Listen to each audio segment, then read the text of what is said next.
Are we live? Alright, we're live on Binance Live and live on, maybe, also live on YouTube. Great. That was the plan. Alright. Hi everyone. I'm Philip Crack, I'm your host today. Hello, anonymous user CGT5. You're the first to write in the comments. That was really fast. So today is the 23rd of August, and this is Hashed Out Daily Crypto News with Cryptopolitan. I'm your host, Philip Cripe. Nice to have you guys on board. Thanks for joining us. All right, let's go through the news. Start with what we had yesterday. We talked about the Russian ruble, the Indian crypto exchange CoinDCX, reducing workforce by 12%. XRP's US adoption hindered by SEC lawsuit, claims pro-XRP lawyer John E. Deaton. That was what we kind of left off with. We talked about Coinbase's debt buyback offer upgraded because of the lawsuit. Life sentence for former Jiangxi official Yi Xiao over corruption in cryptocurrency mining. We didn't talk about this. Former party official Yi Xiao has been sentenced to life imprisonment by Chinese authorities for multiple acts of corruption, including involvement in Bitcoin mining. The court found that Xiao assisted enterprises in crypto mining from 2017 to 2021. That's kind of fascinating.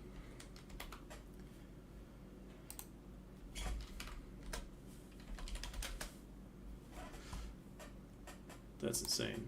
That's what happened. That they would life imprisonment for crypto mining. Bitcoin mining. The court found that Xiao assisted enterprises in crypto mining from 2017 to 2021, resulting in significant losses to public property and national and people's interests. The government's interests. China continues to crack down on cryptocurrency transactions and mining, outlawing all cryptocurrency transactions within the mainland in September 2021, except for their own digital currency so they can control the lives of their people. From 2008 to 2021, Xiao leveraged his position as vice chairman of the Jiangxi Provincial Committee of the People's Political Consultative Conference to illegally accept more than 125 million yuan, $17.1 million, according to the court trial in Hangzhou, a city in East China's Zhejiang province. Significantly, the court found that from 2017 to 2021, when Xiao was party secretary of Fuzhou City, he assisted enterprises involved in crypto mining. Consequently, this resulted in significant losses to public property and national and people's interests. Hence, the court sentenced Xiao to life imprisonment, permanently losing political rights and confiscating his possessions.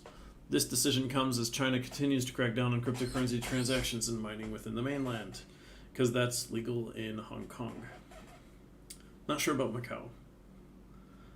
Moreover, in September 2021, China outlawed all cryptocurrency transactions inside the mainland. This move starkly contrasts Hong Kong, which is aggressively growing its crypto and Web3 sectors. Additionally, in May 2021, China began a widespread crackdown on crypto mining in some areas.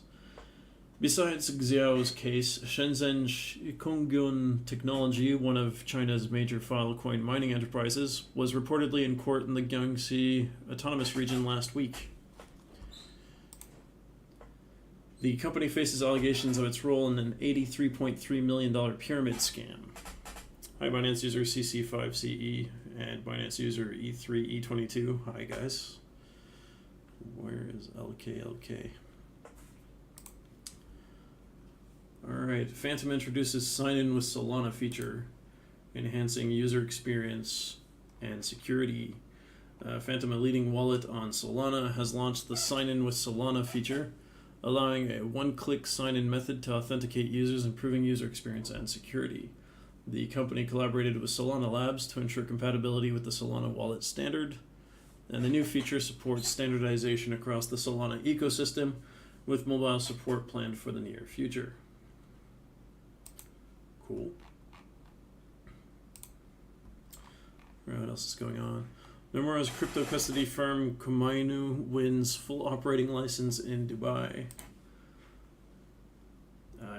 don't think very many companies have. Komainu has received a full operating license from Dubai's Virtual Asset Regulatory Authority, VARA. The license allows Komainu to offer expanded custody services in Dubai, marking a significant milestone. So Komainu is a digital asset custody joint venture founded by Nomura, CoinShares, and tech firm Ledger.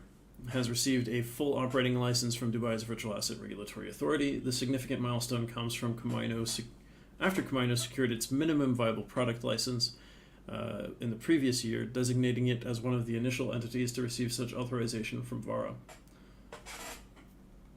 Like I said, not a lot of companies have gotten this. Sebastian Woodman, who leads the strategy team at Komainu, highlighted the significant potential for growth within Dubai's digital asset ecosystem. He pointed out that the region is experiencing an increase in assets due to the introduction of new exchanges. Woodman expressed admiration for the vibrant digital asset ecosystem and impressive talent pool in Dubai, and stated that Komainu is delighted to be part of the expansion of this innovative financial hub. Founded in 2018, Komainu has played a pivotal role in safeguarding assets for various entities, including exchanges, financial institutions, asset managers, corporations, and government agencies. Its foundation rests on a joint venture involving influential entities, ensuring multi-asset support combined with rigorous regulatory adherence. With headquarters in Jersey, like the island, and additional offices in prominent global financial hubs like London, Dublin, Singapore, and now Dubai, Komainu operates under the oversight of regulatory authorities, including the Jersey Financial Services Commission and Dubai's VARA. The achievement of the full operating license in Dubai marks a significant step in Komainu's journey, reflecting its commitment to bolstering the digital asset landscape and achieving strategic objectives within the regional market. The company's expansion in Dubai comes amid a significant boom in assets driven by fund formation and exchange launches, positioning Komainu as a key player in the growth of this innovative financial hub. So we'll see how that goes, but that's looking pretty good for them right now. Hi, Kanski. Nice to have you with us again. It's nice to see you again. SoftBank's ARM reveals largest U.S. IPO strategy.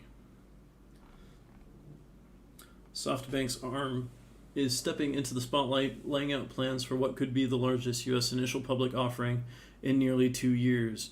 This tech powerhouse is set to land on the Nasdaq's prestigious listing floor early next month. Rivian, the electric car innovator, previously held the limelight with a $70 billion market cap in 2016, but ARM might just eclipse that. I haven't heard much about Rivian since then, so I'll have to look into that. A valuable chip on SoftBank's shoulder. The renowned Japanese conglomerate SoftBank, steered by the formidable Masayoshi Son, made headlines when it procured the UK's crown jewel ARM for $32 billion in 2016. Fast forward to today, a recent internal valuation between SoftBank Group and its Vision Fund nudged ARM's worth to an impressive $64 billion. It's worth twice as much as it was in 2016. It's not just about numbers, though.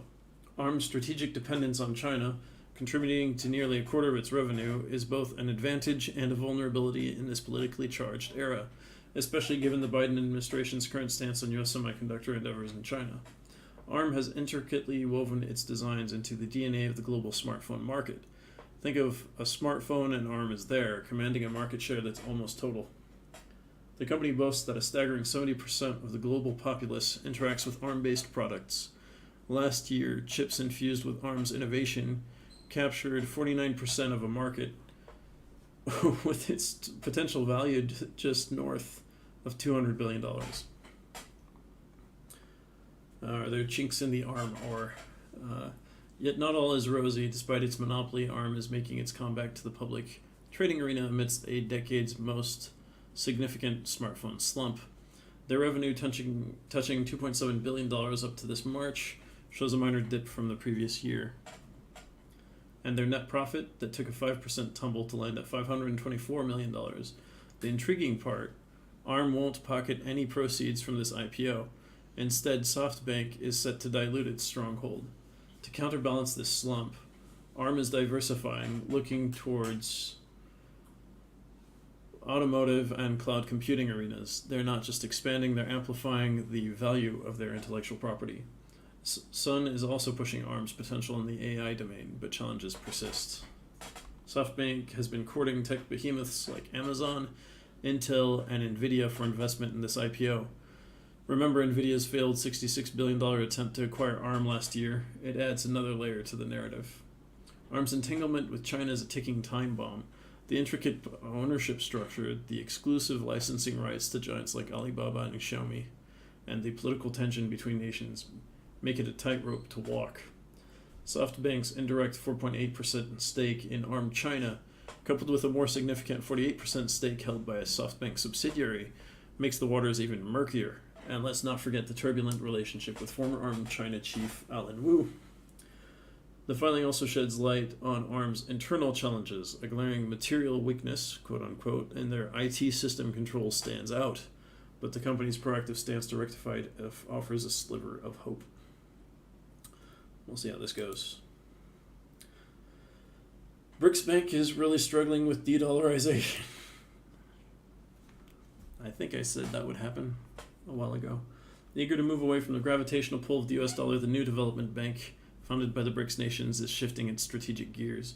With a mission to foster a more balanced international financial stage, the bank is now stepping up its game by financing in local currencies of member nations. This move isn't just about just a simple change. It's a reflection of the BRICS' larger goal to chip away at the dollar's hegemony. As part of the strategic shift, the NDB, stationed in Shanghai, is laying the groundwork to commence lending in the South African rand and Brazilian real. Not a novice to this approach, the bank has already established a footing in lending with China's renminbi, which is the Chinese yuan for international folks out there. Let's see. Challenges along the way. The bank's audacious stride towards de-dollarization isn't without its hurdles. Embarking on a journey distinct from institutions like the IMF and World Bank means abstaining from setting political preconditions on loans. Rousseff firmly repudiates any form of loan conditionality that might impose specific policies. The NDB believes in respecting the individual financial strategies of member nations. However, lofty ideals often collide with ground realities. The global financial framework's omnipresence can't be ignored, and the NDB's recent hiccup with Russia underscores this. Eager to sidestep sanctions and avoid being ostracized from the global financial circuit, the bank halted all operations in Russia. To add to its challenges, Fitch, the rating agency, delivered a blow by demoting the NDB's debt from AA+ to AA. The cause? The perceived risks linked to its part Russian ownership. The silver lining came when Fitch recalibrated the bank's outlook to stable after the NDB managed to issue a $1.25 billion green bond. However, the AA plus stature remains elusive, as it will. Despite the roadblocks, Rousseff's ambition for the bank is unwavering. She envisions the NDB evolving into a pivotal institution catering to emerging markets and developing nations. The goal is clear. It's not just about being a bank, but embodying the spirit of a financial institution built by developing countries for their own growth and future. To say that the BRICS Bank journey towards de-dollarization is ambitious would be an understatement. It's a daring endeavor, one that's bound to reshape the contours of the international financial landscape. Whether this endeavor succeeds or faces insurmountable challenges remains to be seen, but one thing's certain, the NDB isn't afraid to chart its own course. BRICS Summit kicks off. Here's what we got so far. Just yesterday was the start. Today is the second day. Johannesburg is buzzing with world leaders as the BRICS Summit unfolds, spearheading conversations on the potential expansion of its membership and reimagining a future less dependent on the US dollar. While the limelight often gets stolen by the G7's antics, this summit indicates BRICS' intentions to not just be another footnote in global economics. There's a thick air of anticipation surrounding the summit, chiefly about China's intention to add more weight to the BRICS bloc, aiming to challenge the G7's influence. But as is the nature of alliances, each nation brings its interests to the table. For instance, Brazil and India exhibit reservations, fearing a diluted influence in an expanded group, while also being conscious of China's ambitions. The summit has been graced by leaders like Brazil's Luiz Inácio Lula da Silva, India's Narendra Modi, and China's Xi Jinping, among others. Notably absent, though, is Russia's Vladimir Putin, given South Africa's obligations to the International Criminal Court concerning his actions in Ukraine. If he were to show up, they'd have to arrest him. and sent him to The Hague. However, Russia's sentiments are still echoed through its foreign minister, Sergei Lavrov. Beyond just the politics, the summit is also a melting pot of economic strategies. Key topics include discussions on employing local currencies for trade within the BRICS nations, possibly sidelining the US dollar. However, speculations about introducing a common currency have been quickly dispelled. Like I've said before, they started by saying we're going to replace the dollar with a new BRICS currency about 2 months ago.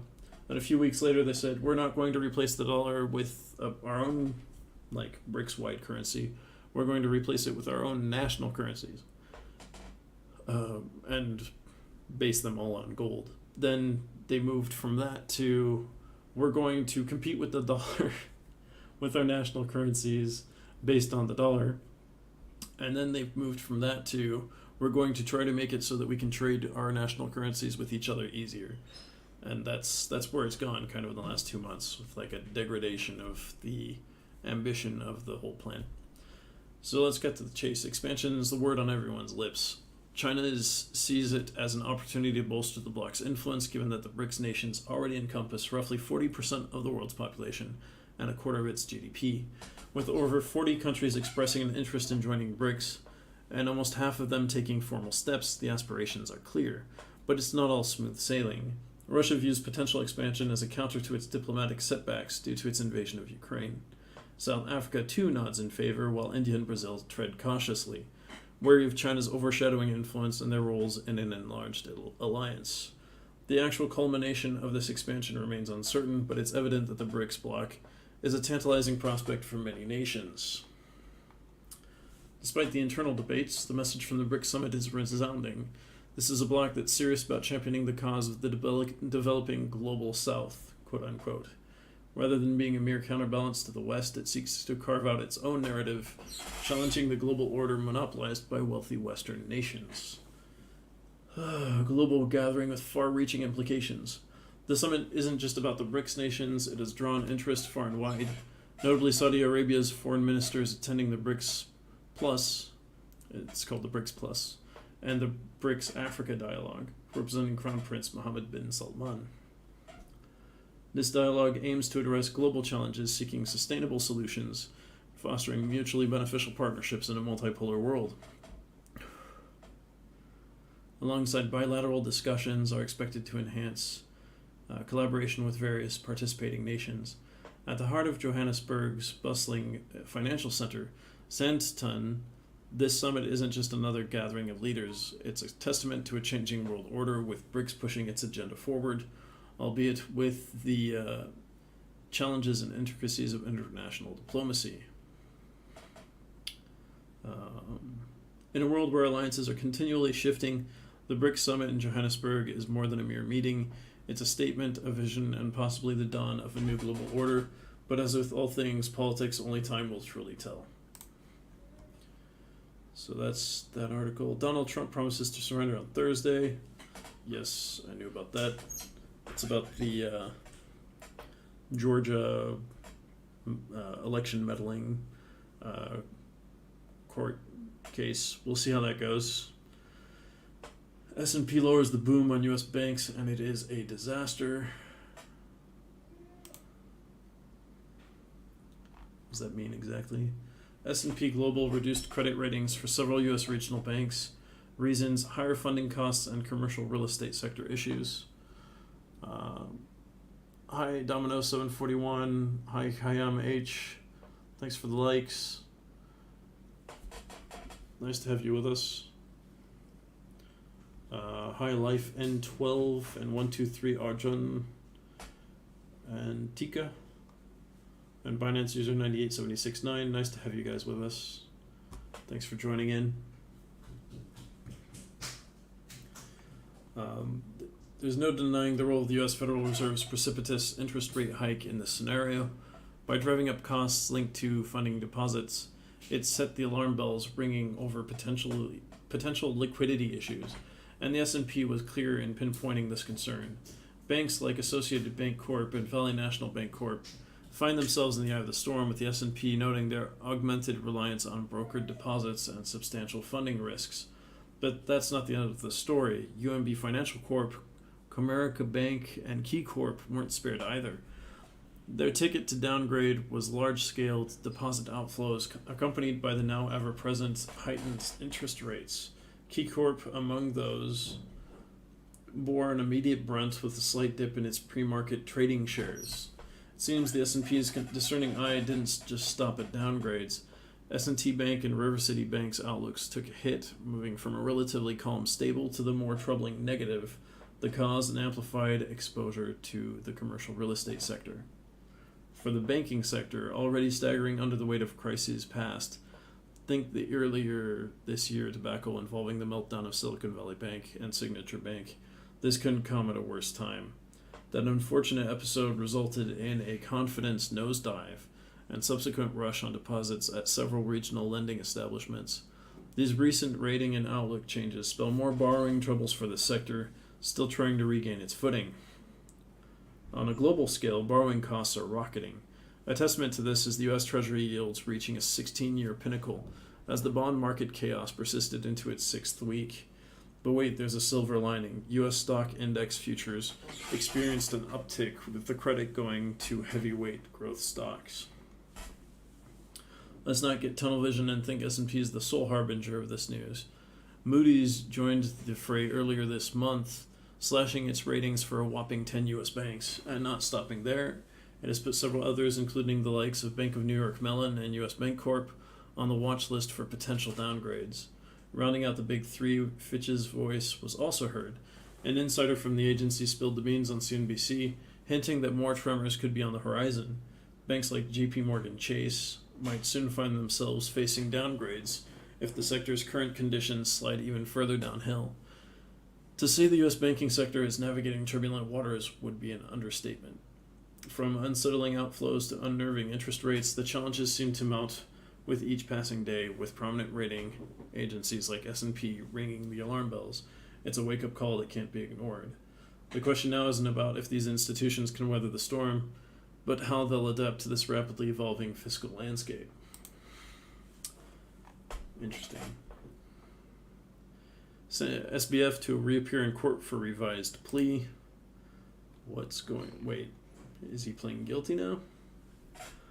SBF FTX cryptocurrency exchange founder faces court for fraud-related charges. Denied vegan diet and necessary medication in prison, affecting his trial preparations. Charges stem from the 2022 FTX collapse and alleged theft of customer funds. Let's see.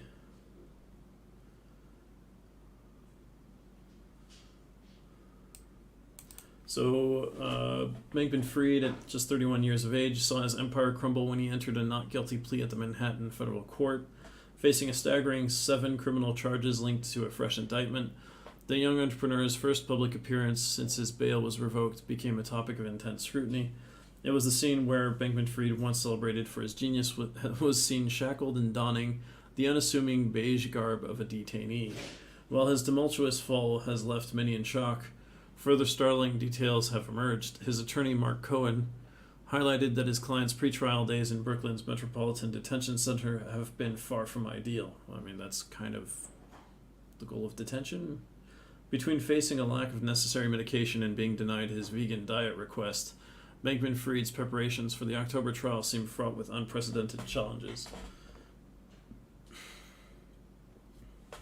The allegations that led to his arrest are grave. The FTX exchange's collapse in November 22, now in bankruptcy, saw him charged with 7 counts of fraud and conspiracy. The heart of the matter lies in the supposed theft of billions in customer funds meant to cover deficits at his hedge fund, Alameda Research.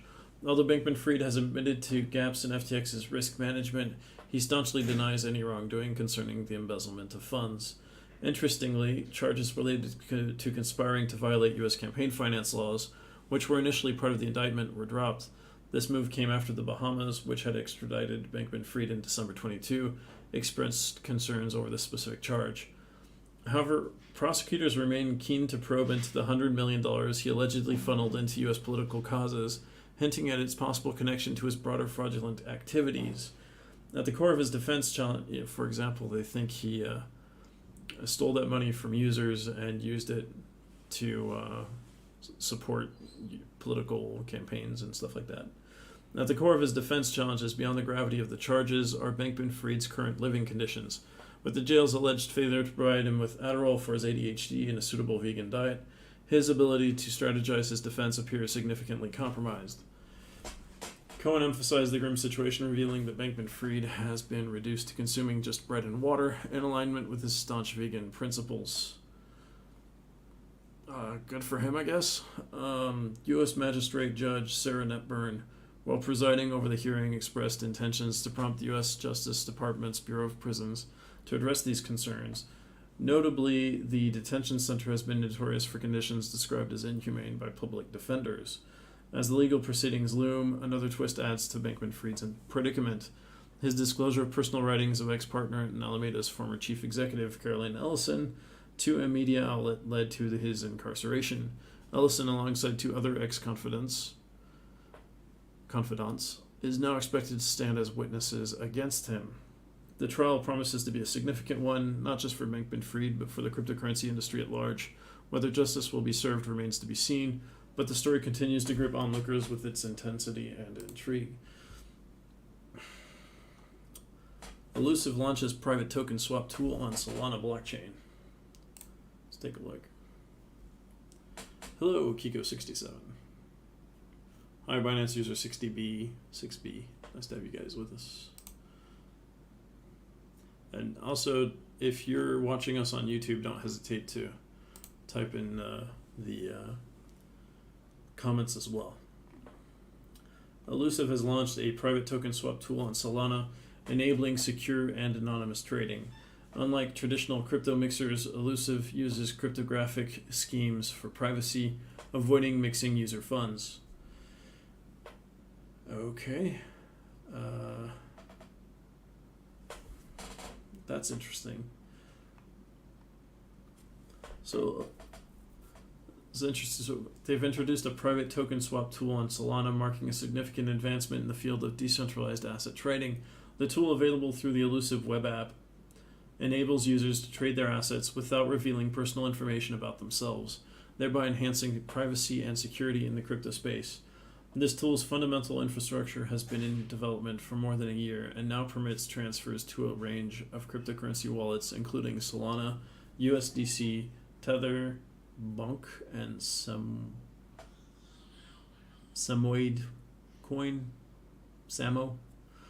The platform's private swap functionality encrypts the user's public key while generating a temporary key, obscuring the user's trading habits. Julian Deschler, co-founder of Elusive, emphasized the importance of this tool in making decentralized finance fair for everyone, including regular users and seasoned traders. He stated that private token swaps secure one of the most fundamental actions in DeFi and push the entire Web3 space forward. Unlike traditional crypto mixers, Elusive does not mix user funds. Instead, it utilizes a combination of cryptographic schemes, most notably ZK Snarks, to bring privacy guarantees to users. ZK Snarks is a huge thing, especially for like the Ethereum blockchain. They talked about that incessantly at EdCon, which is the Ethereum Developers Conference this year. This approach ensures that the amounts swapped or traded within users' wallets cannot be connected to their actual wallet addresses. Inside the Elusive app, users are required to deposit funds into a private balance before sending or swapping tokens.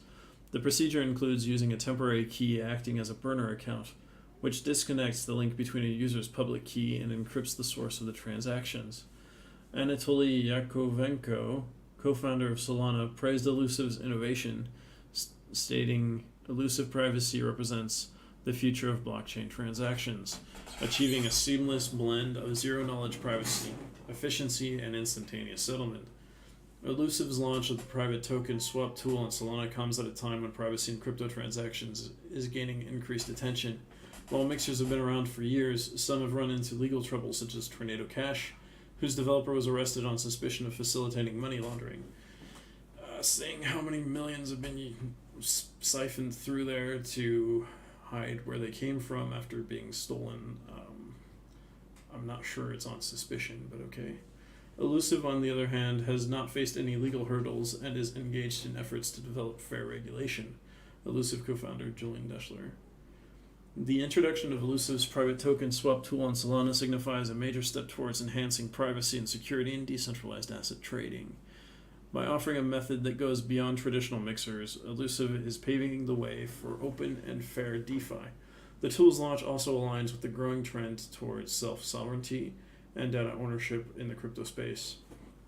The innovative approach of using zero-knowledge proofs to encrypt users' public keys, coupled with the support for various crypto wallets, positions Elusive as a leading player in private transactions. We'll see. Makes me worried they're going to have problems with anti-money laundering and terrorist financing laws. U.S. Commerce Secretary gears up for crucial China visits. What could they possibly do? U.S. Commerce Secretary Gina Raimondo will visit China from August 27th to 30th. This is the third visit by a high-ranking U.S. official to China recently. China highlights the visit as an invitation from their Minister of Commerce, Wang Wentao. Interesting. It's scheduled for the end of August. Not sure what's going to come of that. I guess we'll see what happens. Blackpink makes entrance into Roblox's metaverse. That's not... Oh, okay. That's weird. South Korean pop group Blackpink has entered the metaverse through Roblox. The group sets its sight on an expansion in the metaverse. Okay. In Blackpink The Palace, users can interact with avatars representing Blackpink's members Jennie, Lisa, Jisoo, and Rosé. Beyond mere interaction, fans will have the opportunity to snap photos with these virtual idols. Additionally, a range of custom outfits and emotes for personal avatars will be available for purchase, enhancing their overall experience. Okay, interesting.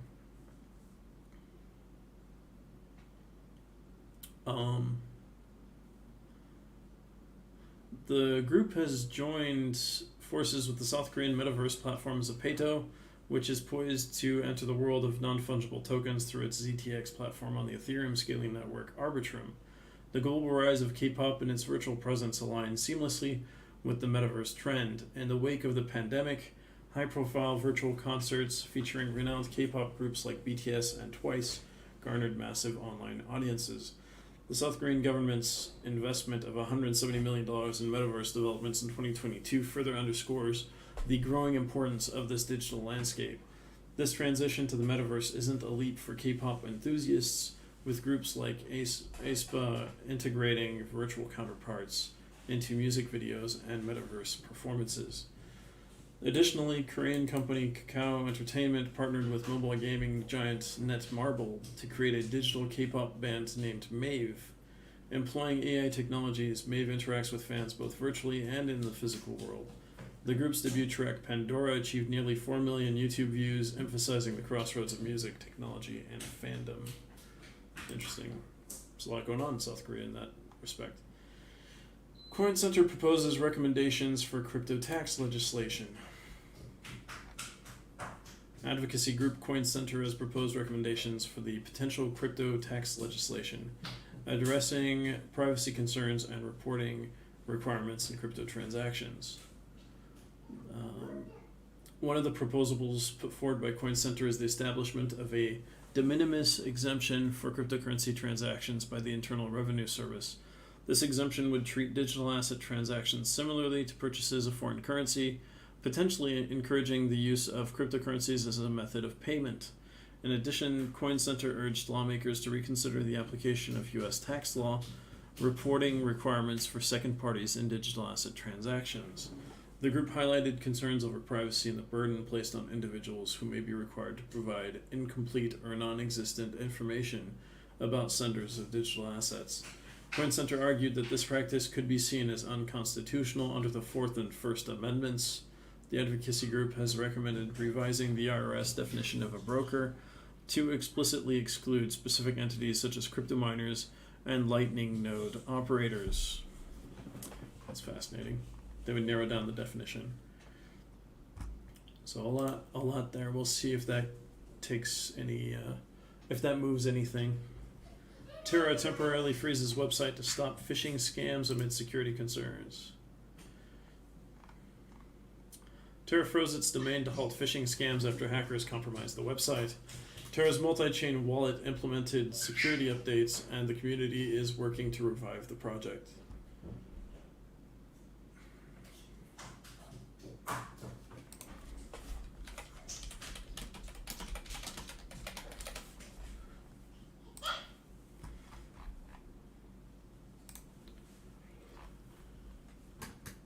Putin says USD is losing its global role objectively and irreversibly. He has many reasons to want to say that. Let's see. Claims the USD's global role is waning objectively and irreversibly during the BRICS summit, something that is nice to say at the BRICS summit.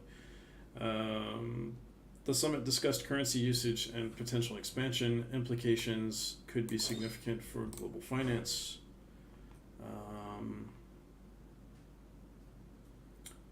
Putin's assertions weren't just empty rhetoric. The gravity of his statement hinted at a broader sentiment growing across many nations, that of diversifying economic dependencies.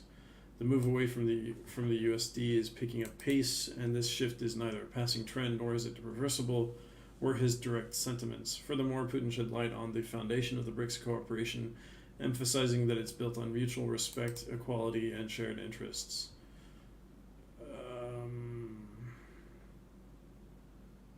I don't want to say straight up that's a lie. I think they're trying to use each other more than anything else. According to him, the BRICS coalition embodies a vision that resonates with a significant portion of the global community, often referred to as the global majority. This majority seeks more inclusive growth and representation, often feeling sidelined by the dominating economic powers. While the BRICS summit promised many discussions, one area remained tantalizingly elusive.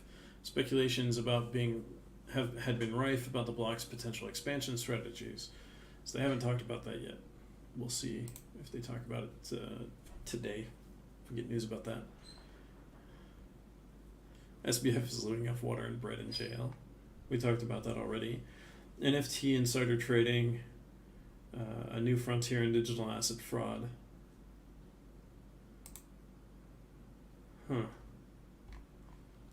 Nathaniel Chastain, ex-head of product at OpenSea, was sentenced to 3 months in prison for using inside knowledge to profit from NFT trades, marking a significant case in digital asset insider trading. Cases like Chastain's and former Coinbase product manager Ishan Wahi highlight the need for clear regulations and ethical standards in the rapidly growing digital asset industry.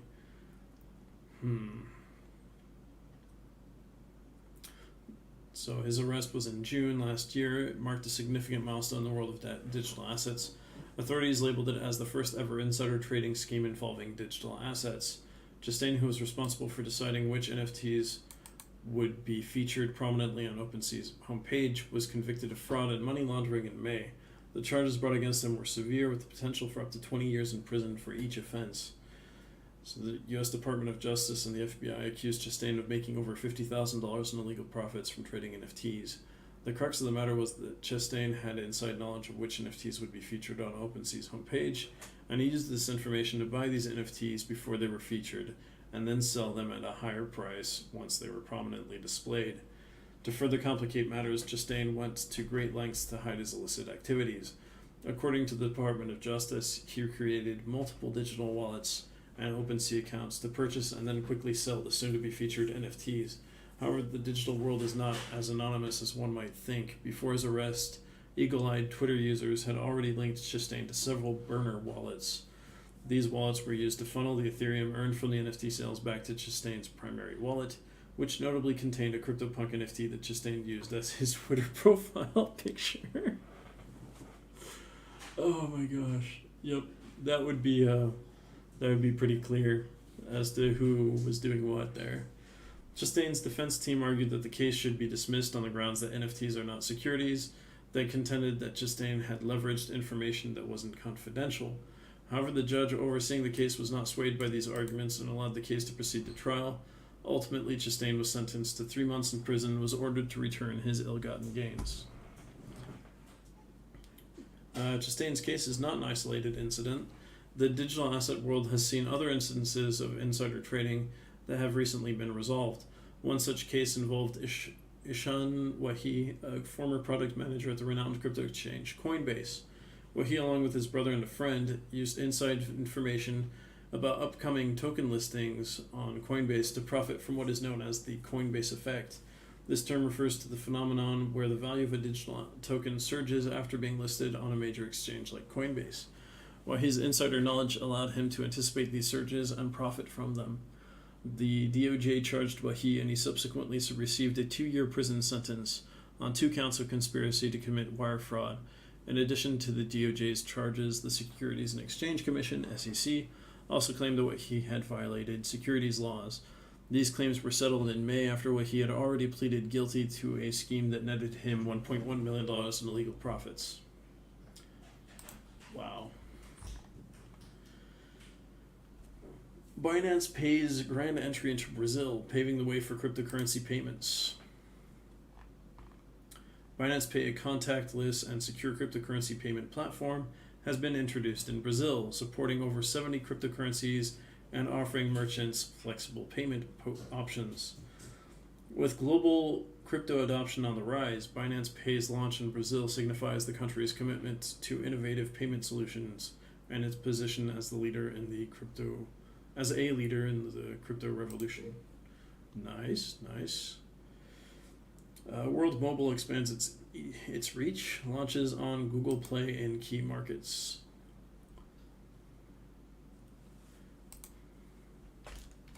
That's a typo. I'm going to send that over.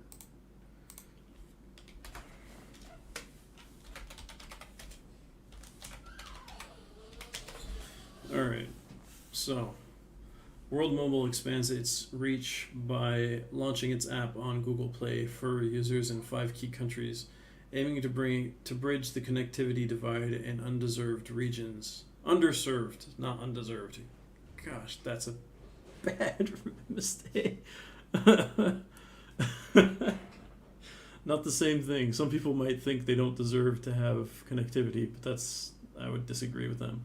That's funny that I read that way. So World Mobile expands its reach by launching its app on Google Play for users in 5 key countries, aiming to bridge the connectivity divide in underserved regions.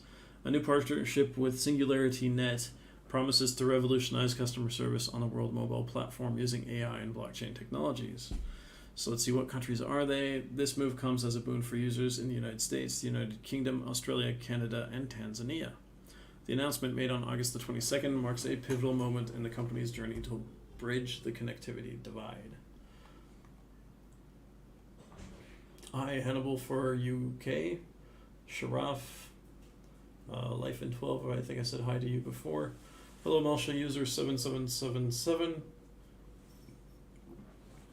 And Binance users 78BD4. Nice to have you guys with us. By the way, don't forget to subscribe so you get notifications when we go live for any type of show. Hi, Zeneb48. And also, sometimes we do some specials.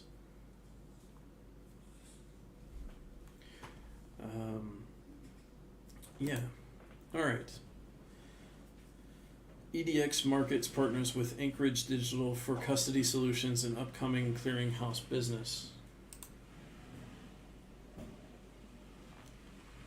EDX Markets chose Anchorage Digital as the custody provider for its new clearinghouse business, EDX Clearing. Anchorage Digital will offer a secure and regulated infrastructure aligning with traditional finance to enhance crypto trading. The partnership reflects a growing trend to bridge traditional finance and crypto with backing from major financial firms. So, institutional crypto exchange EDX Markets has chosen Anchorage Digital. Talked about that. Jamil Nazarali, CEO of EDX, expressed confidence in the partnership, highlighting Anchorage Digital's robust security, governance, risk, and compliance framework.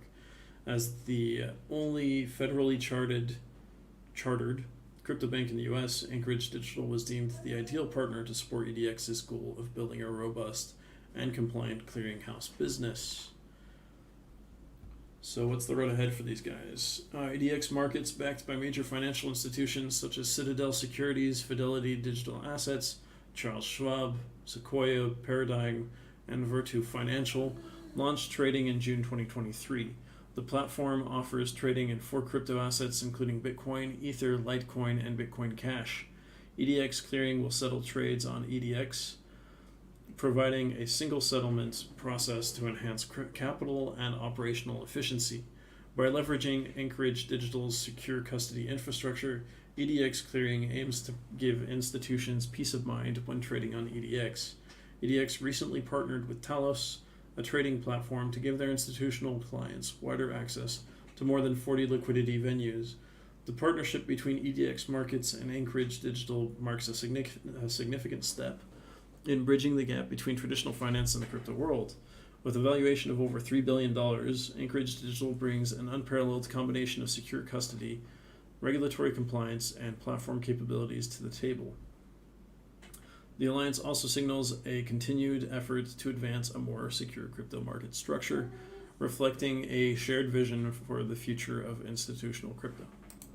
Fascinating. Hi Adnan143 and Zeneb48. CryptoSati, nice to have you guys with us. Don't hesitate to follow us on YouTube as well. If for whatever reason you can't get into Binance Live one day. FTX and 3AC's bankruptcy claims. Wait a second, I skipped pension funds. Pension funds making crypto investments seen as risky by observers. Yeah, because they go up and down, and if they go down right as you need to withdraw, that's not great. That's not a complicated thing to say. FTX and 3 Arrow Capital's bankruptcy claims contested by BlockFi in ongoing legal drama. BlockFi is contesting claims from FTX and 3 Arrows Capital, which are undergoing bankruptcy. BlockFi has positioned itself as a victim, asserting that FTX doesn't have the right to recover over $5 billion. Due to the lawsuit against FTX, 3 Arrows Capital, and other crypto firms, there's potential jeopardy to $1 billion in client refunds. This is crazy, but we'll see. We'll see how that goes. Binance.us partners with MoonPay to reintroduce USD transactions through Tether. Binance.us partnered with MoonPay to enable USD transactions through USDT after banking partner issues. The collaboration allows users to exchange dollars for USDT, supporting purchases via debit, credit cards, and mobile payment options.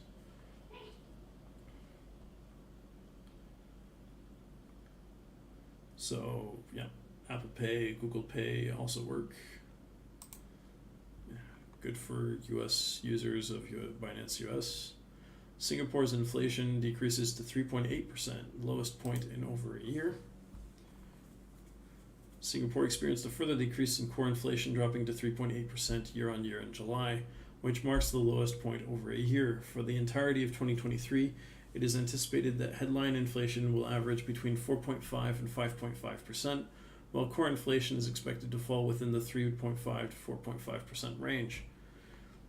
Let's see, the Ministry of Trade and Industry, MTI, and Monetary Authority of Singapore announced this today, explaining the factors behind the decline.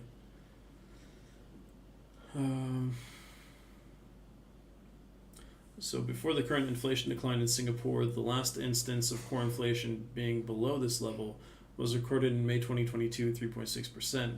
Early in the year, core inflation had surged to a 14-year peak of 5.5% in both January and February, after which it followed a downward trajectory in the subsequent months. It's important to note that core inflation excludes accommodation and private transport costs. In the broader context, overall inflation also experienced a drop to 4.1% year-on-year in July, compared to the previous month's 4.5%. The MTI and the MAS highlighted that this decline could be attributed to reduced private transport inflation and decreased core inflation. Nice. Binance faces allegations of facilitating illicit Russian money transfers amid U.S. sanctions. The U.S. and Russia are experiencing heightened geopolitical tensions impacting businesses like Binance. Binance's peer-to-peer functionality allegedly enabled Russians to transfer an average of $428 million monthly, raising questions about undermining U.S. sanctions. The exchange denies the allegations, emphasizing its adherence to global sanctions rules and distancing itself from the peer-to-peer financial associations. Um, yeah, the Wall Street Journal has alleged that the exchange facilitated illicit money transfers by Russian users, potentially violating U.S. sanctions targeting Russia's economy as a response to its military activities in Ukraine. Binance's peer-to-peer functionality reportedly allowed Russians to transfer an average of $428 million monthly. This sizable flow of funds has raised concerns that it might have contributed to undermining the effectiveness of the U.S. imposed sanctions on Russia. The allegations have come when Binance is already in a strained relationship with U.S. regulatory authorities, including the U.S. SEC. Binance has vehemently denied the allegations, asserting its compliance with global sanctions rules. The platform has distanced itself from any financial associations with its peer-to-peer service. However, these statements coincide with a period of confrontation between Binance and U.S. regulators. The CFTC had accused the exchange of violating U.S. financial regulations, alleging unauthorized advertising of its U.S. operations and violations of anti-money laundering laws. In response, Binance has contested the CFTC's claims, emphasizing its proactive measures to prevent U.S. users from engaging on the platform. These measures reportedly include blocking accounts linked to American citizens or residents and those associated with U.S. mobile numbers.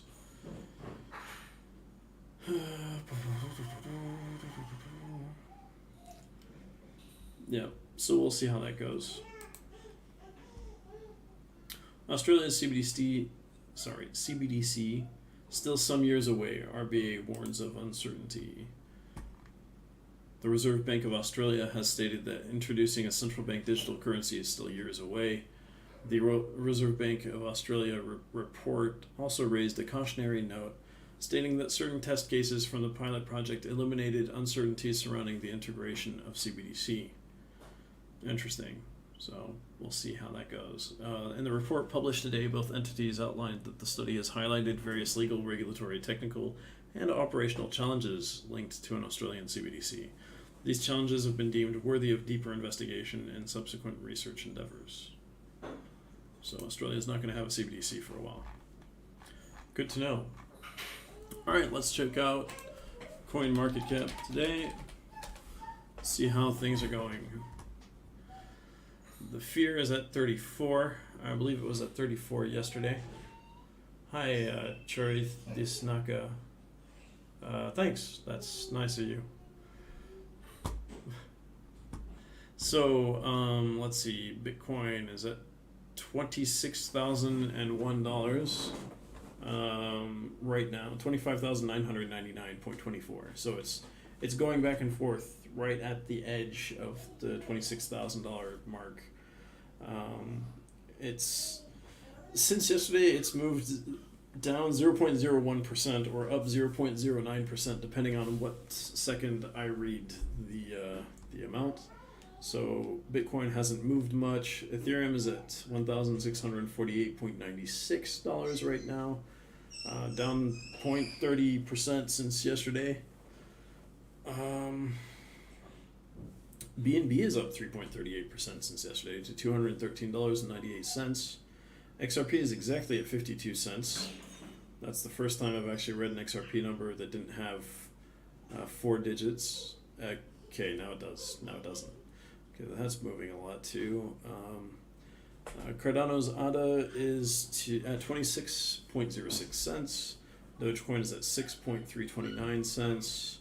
So I'm at $20.73. Let's see who the biggest winners were in the last 24 hours. ASTR from Astar, up 10.56% to 6 cents 64. Sui to 58 cents .55. It's up 8.58% in the last 24 hours. Near up 5.37% to $1.18. DYDX up 5.28% to $2.01. INJ from Injective up 4.78% to $7.53. Woo from the Woo Network up 4.82% to 17 cents 68. Shiba Inu is up 4.03% in the last 24 hours. Yeah, I don't like reading that because of how many zeros there are. BNB 214.19 up 3.55%. CRV up 3.43% in the last 24 hours to 46.64 cents. Matic on Polygon up almost 3% in the last 24 hours to 55 cents. Ton on Toncoin, 2.32% up to $1.40. Quite a few are kind of recuperating what they lost, at least half of what they lost in the last 24 hours, last 48 hours and the last 24 hours. It looks like. See a lot of green in here. It's nice. Let's see who the biggest losers are in the last 24 hours. We got MKR by Maker down 6.75% to $1,026. AKT by the Akash Network down 4.91%. Sorry, that changed to $1.41. Monero down 3.42% to $143.21. In value, HBAR down 3.25% to 5.9 cents, almost 6 cents. I mean, it's going up in the last hour a little bit. IMX from Immutable down 3.18% to 56 cents. .3. Let's see what everything else is under. Well, like Rune by Thorchain is down 2.19% to $1.59. Everything else is down less than 2%. Litecoin is at $64.76, down 1.62% in the last 24 hours. The Fear and Greed Index, like I said before, is at 34. Thank you guys for following. Hi, Habib, P2P. Nice to have you with us. Hello, Binance user 511 2B. Fly on CR, nice to have you with us. Is that Thai? What is this language? I'm going to see. Translate. Detect language. Boom. Sinhala, nice. Truth. This Naka is writing in Sahala. Why like white garlic? What? What are you talking about?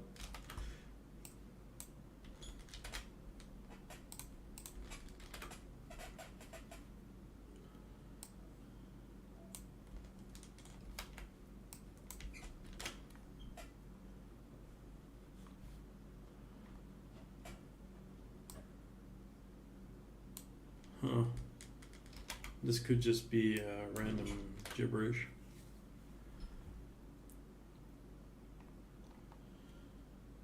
Well, thanks for joining in. Like I said before, don't hesitate to subscribe so you get notifications when we go live again to talk about the latest crypto news. Before I jump off, I'm just going to check if there are any last minute news stories.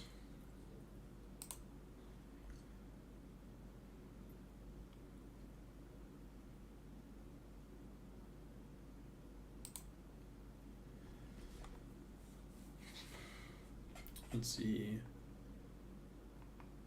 No, we talked about that.